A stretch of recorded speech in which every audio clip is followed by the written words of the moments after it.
News Across the Galaxy presents the MidWeek Show. I'm your host, Bryant Lovos, and of course, per usual, next to me here, Mr. Edgar Zuniga. How you doing today, sir? I'm all right, man. I'm coming at you from NAGn Studio East, or otherwise the parking lot here at the Dig. So you can see I'm wearing my CN shirt by Galaxy Artfire. Also, I'm wearing my Ontario Reign hat. The Ontario Reign is in the playoffs. The Calder Cup, they're in the second round. They're taking a team called Abbotsford Canucks. And that's not our only team that's in playoffs right now, right, Bryant? We're Of course all not. Our favorite LA Clippers are also in the playoffs, and I ooh, know let's that's go, baby. everyone who listens to us. That's everyone's favorite team, of course. I mean, that's the and only then, NBA team still playing games right now, right? yeah, I mean, from LA, of course, Hell and yeah. of course they're tied in the series at 2. But enough of LA teams. Let's talk some soccer, and we're gonna start off with the Champions League Cup. Is that the correct name of it now? It's the CONCACAF Champions Cup. There you go. And or one of our very own from MLS is still in it. The Columbus Crew. They play Monterrey tonight Yes. at 7:15. They are up 2-1 in aggregate, and of course, we're gonna be cheering for MLS teams. I think we've mentioned this before that every time we see MLS do well in these type of tournaments, or at least from me and Edgar, for the most part, when there's not the noisy neighbors, we do end up rooting for the squad that's in there. And today is no different. We wish Columbus the best, and hopefully they could be in the Champions League final. They will be facing a Pachuca side who somehow beat Monterrey. Oh yeah, yeah, Pachuca. another side, somehow beat Ah, America. And I know you're an America fan, so how did that make you feel losing to Pachuca? oh man. You know what? I'm so used to Club America being so dominant and being always a contender for great things in Liga MX and also in the Champions Cup. That when they lose games like this, it comes out of left field for me where I'm like, what? Yeah. Oh my goodness. But yeah, but that's okay. That means that there won't be any conflict if Columbus reaches the final, because then we're all in with Columbus Crew. Hopefully MLS comes out big. It always raises the profile of the league when one of our teams does good in this tournament.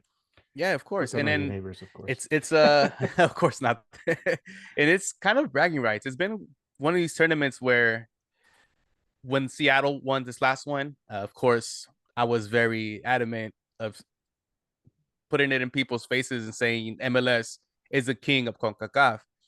And then now, this last one, I'm not sure, I forgot who won, but it was a Liga MX team. So now they're the kings of CONCACAF. And we're hoping for MLS to get back on that track and, have that Kings of CONCACAF title once again come home. All right.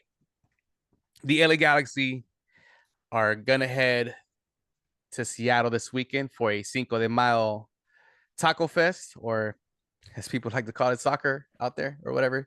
But before that, there's a couple players that are going to be missing. We know of one for sure, and it's because of yellow cards accumulation. Ricky Puig will not see any time in this particular match against Seattle. How big is that loss for the LA Galaxy, Edgar?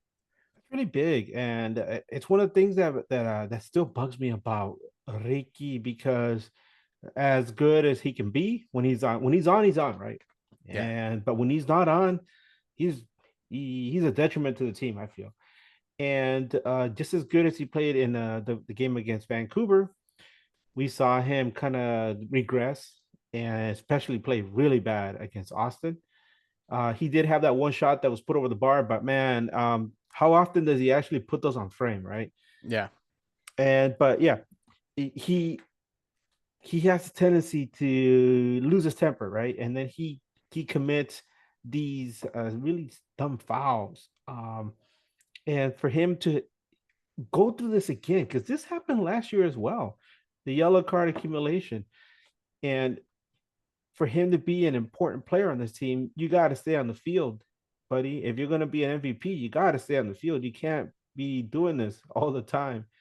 And a game which on paper maybe a couple weeks ago would have been easy peasy, now it's like, oh my goodness, this is going to be a push to see who wants it more. To be honest, the fact that it's up in Seattle and it's against Schmetzer, who's Vanny's like longtime nemesis, it's not lost on us, man. So this is another test.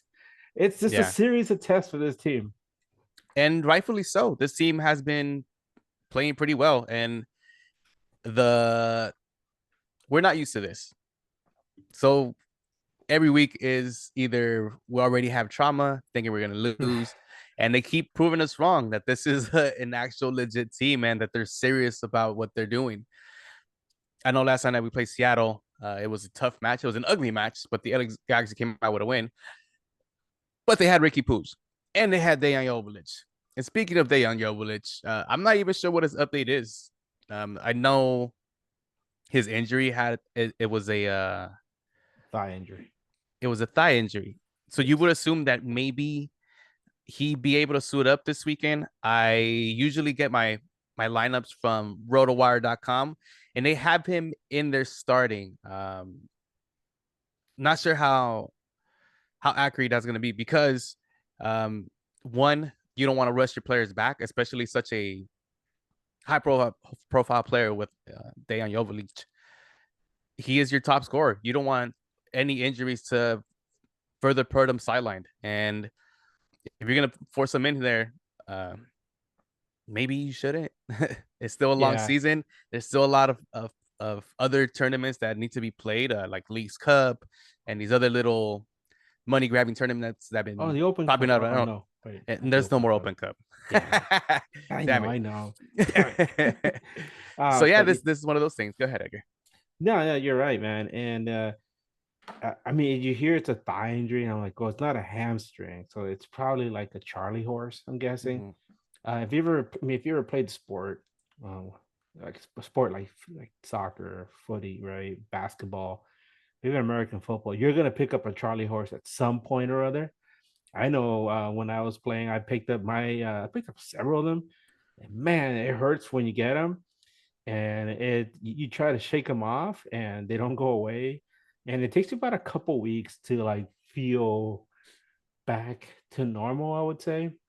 So they're not horrible, but yeah, they can linger, and it's that dull, achy, deep pain that keeps you from like really getting going. And with somebody like Dayon in a position that he is, he has to be explosive, have that explosive response to be able to make cuts and actually get into position so he can score. Um, and so you need him at his best. But who knows? Maybe with the advancements in modern medicine, maybe he's out there with like a cybernetic leg, like Kong, in this last movie where he's got a cybernetic arm or something. So you never know, man. You never know. But hopefully we see him. If not, oh my goodness, this is gonna be like I said, it's gonna be Don't even okay. mention it because we don't want to see that player in the pitch again. Please don't. Come And this is on. this is the thing too. Um, it's okay to miss one, either Ricky or Young in this situation, but there's a possibility that you're gonna be missing two. And so I know we'll get to our expected lineups later on, but which one is the bigger loss in this upcoming match and just in this team in general? That's a good question because we saw how the team struggled to generate offense without Dayon up there because Miguel Berry is not it. He doesn't move like Dayon. Even if we complain about Dayon disappearing for long stretches of the game, Mm-hmm. at least he's moving around, right? He's dragging people away or he's creating some kind of chaos in the box where people have to keep an eye on him because you don't want to be the one that gets lost on in a defensive shuffle and Dayon goes and scores. But Miguel Berry, he's just not as mobile, and he does not fit this particular scheme. So we've gotten so used to having players come into the club like Gabriel Beck, Beitzel, right? Um, Miki Yamane, right? That immediately you can put them in there and they fit into uh, schemes, right? His tactics. And Miguel Berry seems to be like one of those odd guys out. Like he just doesn't fit in there with the way Vanny wants to play. Mm-hmm. So that's difficult. How do we replace Dayon? And this is where Brian and I were talking about. So what happens if Bayon's not ready to go? Do you actually go out there and push Miguel Berry out there again? Or do we go with what we saw in the second half against Austin, which looked to be a little bit more dynamic? Now, granted that Puig is going to be there, so that's like you said. You asked me which one's a bigger loss. Oh, I don't know. I actually think that the club could benefit. I know it sounds stupid, Hey, but hear me out. I think this they is could a pod with benefit. no fit, all feelings, no facts. Let's go. Yeah, no, but they could benefit from having a game or two where Puig is not involved and seeing how the offense flows with somebody else because he retains the ball so much. I feel that okay, he'll hold on to the ball and maybe he can distribute it as he carries it up the field. But what if we give the ball? What if we have somebody else coming in there that can move the ball around some more and maybe it'll create more movement, especially that final third, and maybe it'll give this team a little bit of a different kind of dimension that we haven't seen in a while. Because right now it's just give the ball to him and he carries it like he's a point guard in the NBA, like the old NBA point guards will just carry the ball, and then dish it off. But this is not basketball; it's just soccer. So yeah, Yeah, it's a whole different sport. I think I'll probably give Ricky Puig just the one up over Dejan Joveljic. One, he is a DP player and he is a DP caliber player. He has shown it this season and in previous seasons. What he does in the league, he is the player with the most touches in the whole league, and it's not that they're wasted chances. It's just he has his different style of play from what we would like to see. Of course, he always gets the ball from the deep defensive side, which still bugs me because when he loses it there, that's when we get countered and scored on. But what he does in the offense, he's basically the engine of what the LA Galaxy does. And in this particular game, going into Seattle, who actually just beat Philly on was it yesterday? Because we're recording this on a yeah. Wednesday. They beat Philly on on a Tuesday. On Tuesday night, which is really strange, right? You're like, why are they Yeah, playing on Tuesday? and Well, so go ahead. let me just I'll just tell you real quick. So, um, this match that Seattle and Philly played on a very rare MLS Tuesday night game was a continuation of a match that originally began on March 9th, but which was well, I don't want to say abandoned at the beginning. They just entered a weather delay after the 6 minute, and eventually the weather did not improve, so they had to abandon the match and postponed it until yesterday, which was April 30th. So you would think Philly, a team that was the last team to remain undefeated in MLS, uh, they lost to RSL in the previous match, and then boom, they lost to Seattle, a team that had only won one match all season, had been struggling.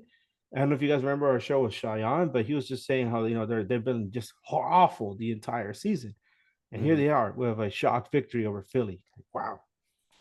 Yeah, I mean, Philadelphia is not a bad team, and Oh Seattle they've been struggling most of the season. I think you gave me the stat earlier before we even started recording that in their last 6 matches they've only had 2 wins. yeah, that's the only 2 wins they've had all season. And it's not the Seattle that we're used to seeing. I know Rui Diaz he had a brace last night. Yeah, he had a brace last night, and the last time he scored more than one goal in a match was against Montreal, which was their other victory, which was a 5-0 thrashing of CF Montreal. So obviously, it's for them when he scores. I mean, obviously, it's a good thing for them, but he hasn't been scoring that much this season, at least not at the pace that we're accustomed to seeing him. Yeah, But who knows? I mean, here comes LA Galaxy still smarting from that loss to Austin, a very ugly result for LA Galaxy, which some people are starting to wonder, hey, is this the real LA Galaxy? Has the curtain, been opened to we could, reveal what they really like? Or was this just a you caught them on a bad day or nobody was ready to play? Because obviously those guys still had not woken up by the time the whistle blew. And Vanny touched on it on the post game presser where he did mention the time. I know there's not supposed to be any excuses when it comes to games like that, but it was mentioned. Uh, so if it's mentioned, it's because it does have a certain factor to what the outcome was in Austin. But I'm gonna go with the latter of what you just asked. I think the LA Galaxy just got caught on a bad day. The LA Galaxy is not a bad team by any stretch of the imagination. I mean, they are or were a top of the league alongside Miami as a top scoring team in the league. That doesn't happen by accident. And the thing is, you have your two players who create the offense, who have the goals on this team, and they're one of them is definitely not available with Ricky Puig, and the other one is questionable. So that's for me, that's the biggest uh, hiccup in this weekend's match, in the Cinco de Mayo match out in Seattle, because where's the offense going to come from? I know Peck and Painso have done their work on the wings and they've scored their goals, but they're gonna need more help. I know Seattle's gonna want to come back and get their lick back against us since we beat them at our house, and they're gonna be home and they're gonna be pumped after beating a Philadelphia team last night. And it's from Tuesday to Sunday, the guys could be rested up. But the thing is, it seems that Seattle might have some red cards that in players that important positions where they might not show up. Alex Roldan, I don't know if the disciplinary commission gave him another suspension where he might not play for the versus the LA Galaxy. So that's one. And then Alexander Frey. He played It's against Stefan Philly. Frey. Stephen Frey, my bad. Yeah. Stephen Frey played against Philly, but I'm not sure if he's going to be playing Actually, it against the LA wasn't. Galaxy. He didn't play against Philly. Sorry, it was Edwards that played for him. Andrew. I mean, I'm sorry, Andrew Thomas. I don't know. I'm sorry, my mind's. It's the end of the day, huh? Yeah, it's dinner time Andrew too. Thomas, who is the backup for Stephen Fry, he was actually the goalie that began the goalkeeper that began the match against Philly, and he obviously got the win. And one of the things that we touched upon with sorry, my dog's right here. So one of the things that we touched upon with Cheyenne, who covers Seattle for Red Green TV, he mentioned that he feels Stephen Fry is too old. He just like a lot of other players in Seattle. If this should still be fresh in your minds if you follow us for our midweek shows because we just spoke to him like literally a month ago, and so this is an opportunity for somebody else to step in, and they did fine. Beat a good team in Philly, and it was at Subaru Park, which is it's a tough place to play. So does that mean that we're going to start to see a change up in Seattle? We're going to see Andrew Thomas instead of Stephen Fry. What do you think, Brian? For me, whoever lets the more goals in, I want that guy to start. But we're playing at their house, and I know Vanny got the upper hand on Brian Schmetzer last time. I'm just not sure he could get him again. And this is a crucial game, not because it's like the biggest game of the season, but just because you want to start getting into good patterns as a team and then into how do I say it? It'll come back to me. Anyway, uh yeah, the whole thing with Brian Schmetzer, I think that's a big factor coming into this match against Seattle. And I don't know. We'll see what happens. Um let's see. Last time the Galaxy played them, of course we won 1-0, but we had a full team. Do you have It was any also a very sloppy game, right? It was in rain. Yes, it was an ugly game, but I mean we got the 3 points.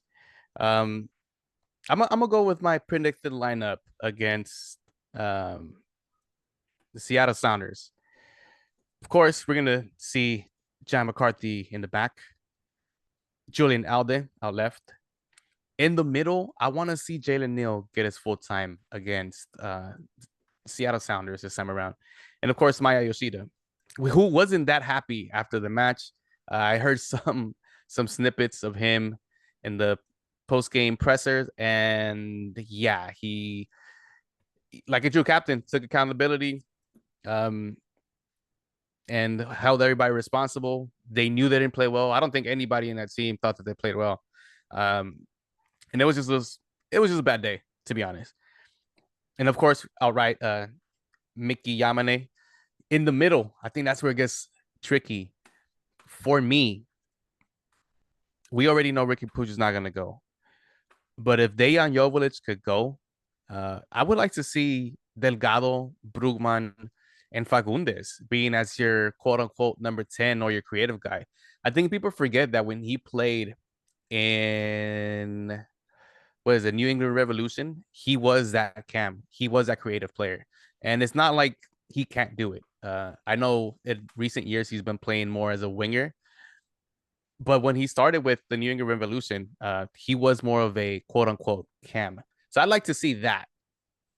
That's if Dejan Joveljic is able to go. If Joveljic cannot go, the trio in the middle has to be Cerrillo, Delgado, and Brugman. I know Cerrillo has been asked to do a lot of stuff out of position, and this will be just him sliding into where he likes to play, and it wouldn't be a much difference. Up top, you would have to have Gabriel Peck, Joseph Paintsil, and Fagundes because we can't have Miguel Berry start again for this LA Galaxy team. I like him off the bench, and it's a player that didn't doesn't hit the cap hard. So as long as he comes off the bench and gives us a good 10 to 20 minutes, I think I'll be good with that. Uh, do you have any expected lineups that you would like to see?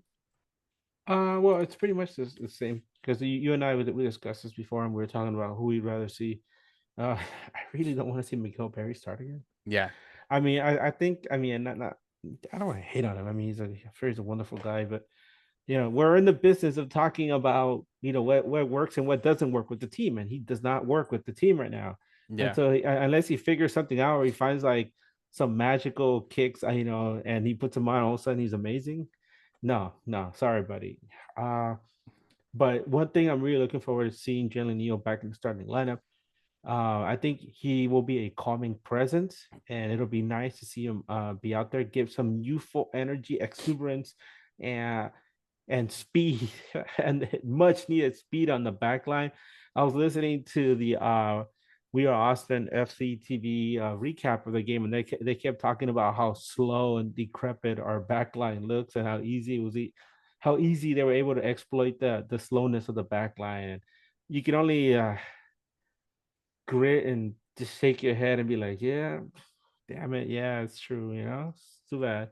yeah, Um, but yeah, I'm curious to see how Painter will do up top. If he does get the start, and I mean, if Jovic cannot go, and we have Pinto playing up top, I wonder how that's gonna work out because the guy's speedy, he's shifty, and he's maybe he could create some madness out there, and we'll see something really fun. yeah. That'd be it's an experiment. I know Vanny has his style of play, but I think it's early enough in the season, and you have the players that have the capability of running that type of, I guess, formation, where you could kind of experiment and move pieces, and maybe the puzzle doesn't fit how you want it, but it's better than the alternative, which is, I mean, I'm sorry to say this, but Miguel Berry is not is not the right alternative if you want to see uh start for this team. Well, let me give you some betting odds though. On Bet 365, Seattle Sounders are negative 106. The tie is plus 280, and the Galaxy is plus 240, which means that they have Seattle favored to win. Uh, Google has the Seattle Sounders with a 48% chance of winning, the draw at 24%, and the LA Galaxy at a whopping 28% chance of winning. Um, do you buy these numbers, Edgar? Yes. I don't think we're gonna win. And I'll give you another reason why. So Pro released the lineups for which referees are going to be officiating these games. And LA Galaxy and Seattle are going to have a wonderful chap by the name of Drew Fisher, who in his last two matches has handed out in his last two matches has handed out 8 yellow cards. Oh Okay, my gosh. so he's very good. I'm looking at his latest matches. This guy handed out at least 1 or 2 yellow cards in every game. I mean, he does not hold back. Now, to make things even more exciting for us, right? Like, yeah, he's refereed 18 total games for the LA Galaxy, and 11 of those have been away. When Galaxy plays on the road and this guy is calling the shots, Galaxy have won 15% of the time, have Ugh. lost 54% of the time, and drawn 31%. So that's really it's pretty bad. Um, so yeah, sorry folks. um, yeah, it does not look good for our boys. Drew Fisher is on the call, so it's one of those things where like in the game against Austin, I was like, yeah, it doesn't look good for us, man. It does not look good for us. This is another one where it's like, yeah, the ref, they're in Seattle, it's against Schmetzer. We're missing a couple key players. I don't know. Maybe it won't be so good for our guys, but you never know. This is MLS, and stranger things have happened. Like we just said, Seattle just beat Philly, which is one of the better teams in the league on the road. So you never know. Yeah. Damn it. I kind of wanted to end on a positive, but it doesn't seem like we're gonna have too many positives with this match. And also, well, let's get into the predictions then, because they also have the over on goals at 1.5. So meaning there's gonna be 2 goals at least. And if Seattle is predicted to win another 2-0 loss, does the LA Galaxy go back to back and not scoring? I don't know about that. I think we can at least squeeze one goal out, but it all comes back to what that defense can do. Maybe having Jalen Neal back on defense will help bolster things as far as set pieces are concerned. But then you look at the last game, and neither one of those 2 goals that Austin scored were on set pieces. They were in the run of play. I think the most important thing for this team to avoid is giving up, giving up count. Was it turnovers when they're moving the ball up the field? Because we saw it's very hard for them to get back and try to stop a counter. So hopefully they can build up if with some methodical play and slowly build something and get the ball out to the wings to either Peck or Pinto if or maybe Pinto up in the middle and prey on a team that obviously aging as well. I mean, let's be honest, Seattle has their own issues. So this is this would be like a fight between two, like an old guy and like a guy who's just I don't know, who's like kind of drunk or something, and they're just slap fighting each other. So uh, it'll be interesting. I mean, that's a weird visual, right? But yeah. I've seen it happen before, so I don't know. Do you have a prediction score for this one though? Gosh, my head says one thing, my heart says another. What do you want to hear? Let's go with the heart. Let's go with the heart. Yeah, let's Okay, go with the heart. let's go with the heart. 1-1 draw. I would say 3-1 win with the heart. Okay, now let's go with logic. We're losing. 2-1 We're losing. Seattle. Yeah, 2-1 Seattle. That's how I feel it too. And it's gonna be tough to recreate whatever Ricky does in this match. And of course, what if Dayon doesn't start, what Dayon gives his team. If Vanny has his work cut out for him again, um, hopefully he's learned from the mistake that he had against Austin. And like you said, I think Jalen Neal, if he ends up getting the start, that'd be such a big upgrade on our defensive end. So we'll see. This match is a Cinco de Mayo match. I hope everybody. Oh, there's gonna be an LA Galaxy pub crawl. So if anybody's interested in that, go to lagalaxy.com. They might have it there. You might be able to check it out on their socials. I might join in that. So I'm not sure. But anyway, the Nag boys think the team's gonna lose, but hopefully we're wrong because we want to see the team succeed. Anything else before we leave, Edgar? No, I'm just hoping the LA Kings don't get eliminated tonight. I know I talked about the Ontario Reign. That's the LA Kings minor league team. You guys don't know. But the LA Kings are playing an elimination game in Edmonton, and yeah, it doesn't look so good for them. But who knows? Maybe they can win. Maybe they could do something miraculous like they did 10 years ago. Um, but nah, that's why they're called miracles because they don't happen that often. So, and But maybe just like we don't see Benny's LA Galaxy teams win 3 games in a row. Man, that'd be a miracle, right? They win yeah, four in a hopefully they row. don't lose 2 in a row. But that is to be determined. All right, you can Yeah. find me as Bryant Nags on Instagram and X. Edgar. Yeah, you guys can find me on Twitter, X, and Instagram as Edgar Nags. Right, take us out. All right. So hopefully, I don't know, man. I'm really nervous about this weekend's match. Yep, jibba jabba. Give me that, Mr. T. I don't want to see the LA Galaxy lose this weekend, but it's gonna be a tough road game for the LA Galaxy. Just because of the important pieces that are missing. Hopefully, this kind of gives Kuntz and friends an idea of what they could go out and get during the summer, and hopefully, we see Emilio Garces come in sooner than later because it's been a Hey, while since where is he? I don't know, but this would have been a perfect match for him to start. But I don't know what's going on with the visas. All right, Yeah. we're gonna get up out of here. Make sure you guys like this video. Make sure you guys share it. Do everything you can to get the Nag Boys out there, and of course, stay tuned for the live show on Sunday. We will try to be live after the game or maybe later on that night. Just a reminder that the game is at 3:45 p.m. on Sunday, which is most likely 4 p.m. match. If you're gonna be out, please drink responsibly. Don't drink and drive. Yada yada yada. If you're up there, the Road Warriors are gonna be up there. I better hear you guys be loud, so you guys can get another next standing Player of the Match award. All right, let's get up out of here, Edgar. From myself, Bryant, and from Edgar, we're up out of here. As always, keep on nagging. On NAGn and Lieutenant for life. Let's go, Clippers. Let's go, Claps. Let's go, Clippers.